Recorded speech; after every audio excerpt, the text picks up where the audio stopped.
on, let's talk about Djed Spence now.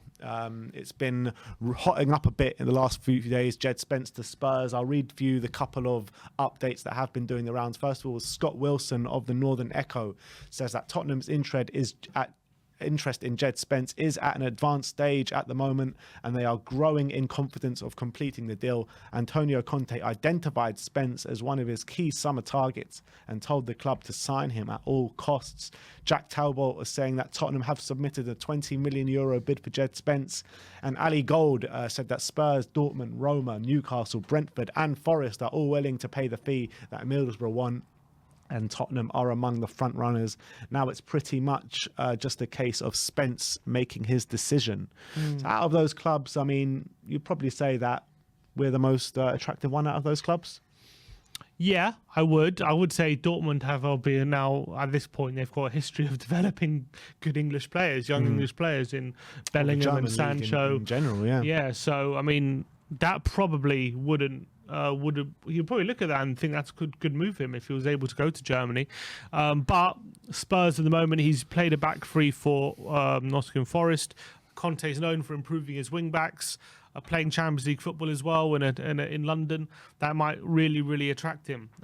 So I do think at the moment we're the most attracted. There are fans who think maybe the best option would be to sign him and loan him back out instead of putting him straight in the first team and maybe signing a bit more of an experienced right wing back.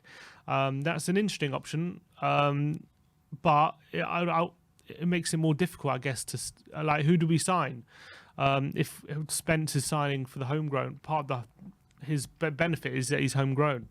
So if we don't, if we send it back out on loan, what do we do for next season for our wing back? I don't see that being a case, to be honest. I think if we sign him, we're signing him to fight for the first team. That's what I believe, and I think that what he's shown, from what I've seen anyway, against teams like Arsenal, against Leicester, scored a brilliant goal against Leicester. I mean, he's performing well in the Championship all season. I think he's coming in straight to fight for the first team. I don't really think about the loan. Do you think he becomes our number one right wing back next season if we sign him? I think if we sell Emerson and let's say for argument's sake we're left with Doherty and Spence, I think Doherty starts as number one, but I think Spence will get it off him. That's what I think. What do you think? Yeah, I agree. I think Conte values experience over bringing people through, and as much as Spence has quality, unless Spence is showing unreal ability to go into Conte's system immediately, I do think Doherty will be our number one right wing back next season. And part of me is like, okay, first of all, when's he back? He's going to be still a while, isn't it? Doherty, yeah, I'm not sure. He's got a bad injury, so see how we don't know. He'll be back for pre-season or the start of the season, because he could have been 6 months. They said, wow. Didn't they? It was all three. Well, it was a long 3 one. months, wasn't it? But anyway, 3. Yeah. It depends how bad it was. I can't remember. Was it 3 months? It was a long time. I remember. It was at least 3. But he got injured in April, didn't he? So maybe pre-season, maybe he'll be all right. But we don't know if he's going to be back as good as he was, especially straight away. It might take him a bit of time to get back up to speed. But the way he was performing when he was at his best was very good. But it was good, but is it a case of, was he outperforming himself? Could he play in the Champions League like that? I don't know. And then if the answer is no, if the answer is he isn't getting back to his best because for one reason or other the injury is hit him too much, or he's taking extended time, then all of a sudden all this pressure goes on a 21-year-old who has never played Premier League football in his life. And that is a situation which I don't know if I'm comfortable with in our right wing backs slot going into next season. Yeah, but there's always the option of Perisic there as well. Yeah, it's true. Although he does usually play on the left. He does, but he has been deployed on the right before. He's so ambidextrous that I don't think it would hurt him too much to play there. In theory, it shouldn't. And I think that when you're looking at the left, obviously you've got Sessegnon and Perisic on the right. You're talking about potential Spence and Doherty.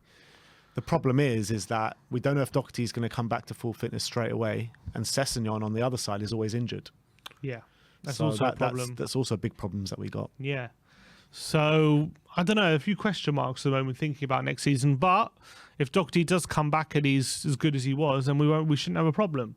But I don't know. I feel like part of me wants us to sign Spence, send him out on loan, and then sign a bit more experienced one, and then have Spence on loan in the Premier League or something, get him a year's experience playing that, and then he can come back and he'll be ready to have that pressure on him. But right now, I just don't know if it's fair. Like, I feel like if he comes in and he isn't like great straight away, or at least good, like straight away, then all of a sudden it's like, oh, he's not good enough, oh, he's rubbish, and then all of a sudden all that pressure gets heaped on him, and he could very well be playing Champions League football as well.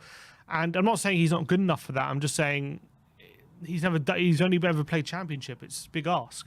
It is. We got a super chat here from Djed, and he says, member for 16 months, by the way. Big up, Danny.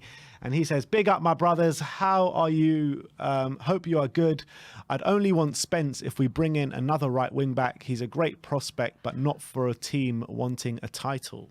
Yeah, that's basically my point, I guess. I agree. I want Spence. I wouldn't want to miss out on someone who's of his perceived quality. He looks great. He's young. He could be a very good right wing back, and maybe he will surprise us, and we'll sign him, and he'll just go from strength to strength, and he'll be like, a great right wing back. But part of me also is like, do we want to sign him and then have just him and Doherty? I kind of feel like we probably need another one.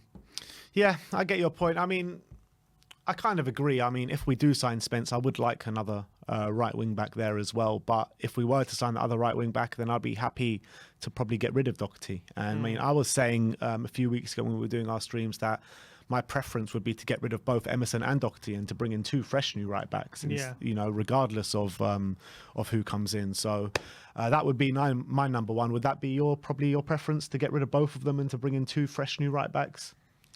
I think so. I think in an ideal world, I would, yeah. But depends who the right wing back is. But yeah, ideally, I probably would get rid of them. Or it could be a case of we just keep Doherty and then like sign Kostic, and then we have Kostic, Perisic, Sessegnon, Doherty, and Spence, and then we're fully covered for any scenario. No, I'd happily take that. Take that. I think that would be brilliant. And I think what would happen a lot, I think we might end up with Kostic on one side and Perisic on the other side. Yeah, that'd be great. I'd love that. Yeah. So I think there are definitely options for us. But whether, I don't know. I just got a feeling the Kostic talk has died down, although no one's really... There were talks of him agreeing a deal with Juventus. That's kind of been gone quiet. So we'll have to wait and see. But I think that could be a very good solution if we get Kostic as well as having Perisic. And then we have Sessegnon. And then we have options. Yeah, I do feel like once these internationals are over, I think the transfer market is going to go in overdrive. And, you're going to see a lot of deals getting done. I mean, you've got to remember that the transfer window is not even open yet. And teams are making a lot of signings already. And but also what you got to remember is the season's coming around a lot quicker than it usually does. Because I think we're 5-6 weeks away from the start of the season already. We're I think it's 7th of August. Actually, the fixtures come out 10 days from today. 16th, yeah. So I think it says 6th of August is the start of the season. First weekend in August, I believe it is. So we're not far away from it already. Usually the season starts in like mid-August, late August, something like that. Yeah, usually about 16th maybe, something like that. Because of the World Cup. It's bringing everything forward. But look, that's the update on Spence.